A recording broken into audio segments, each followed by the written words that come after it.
চলো আজ তোমাদের সঙ্গে একটু গল্প করা যাক। আমার মাইথন বেড়ানোর গল্পটা আজকে একটু করি।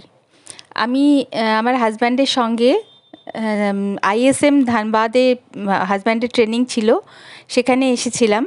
সেখানে কাপলদের থাকার ব্যবস্থা ছিল, সেই জন্য আমি যেহেতু বাড়িতে একলা ছিলাম, আমার মেয়ে বাইরে কলকাতায় পড়াশুনো করতো তখন। তো আমার হাজব্যান্ড বললো তুমিও চলো। তো 7 দিনের ট্রেনিং ছিল। সেই সময় সারাদিন তো আমি বাড়িতেই বসে থাকতাম। হাজব্যান্ড সন্ধেবেলা ঘরে আসতো যখন, তখন একটু বেরোতাম, হয়তো সামনে বাজারটাতে একটু ঘুরে আসলাম, একটু ফুচকা খেয়ে আসলাম।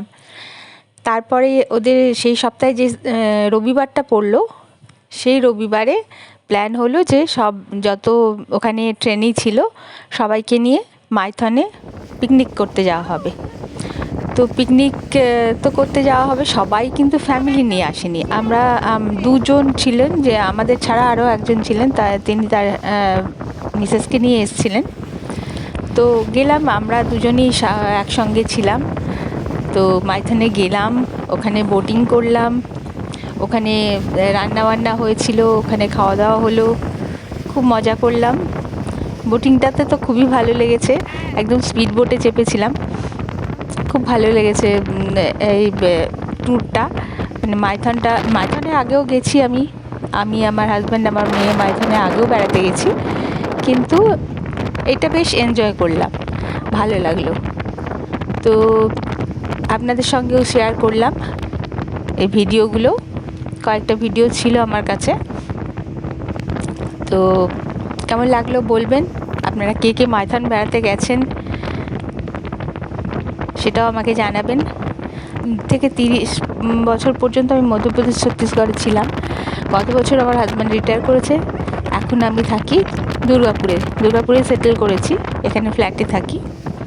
তো মাইথনটা এখন তো কাছাকাছি, তখন এসেছিলাম আমরা ছত্তিশগড় থেকে,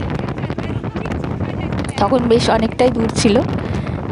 আর আমাদের যাতায়াত লেগেই থাকতো, মানে আমার মেয়ে যেহেতু আইসার কলকাতাতে পড়াশুনো করতো, সেহেতু 2 মাস বাদে বাদে আমরা বাই কার ছত্তিশগড় থেকে বাড়ি আসতাম। তার মাঝখানে আমাদের হল্ট থাকতো রাঁচিতে, তো সেই জার্নিটাও আমরা খুব এনজয় করতাম।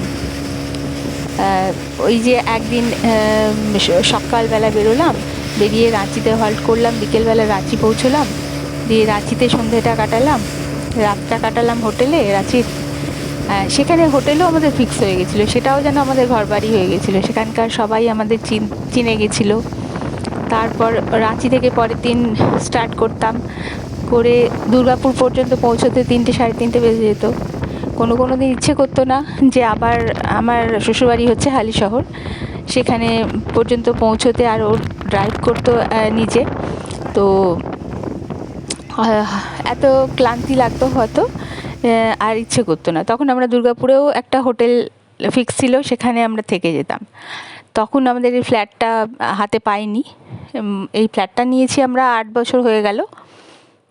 ফ্ল্যাটের ট্যুর কোনো দিন দেবো, আমার এখনও কিছু কাজ লেগেই আছে। সবাই ভালো থাকবেন, সুস্থ থাকবেন।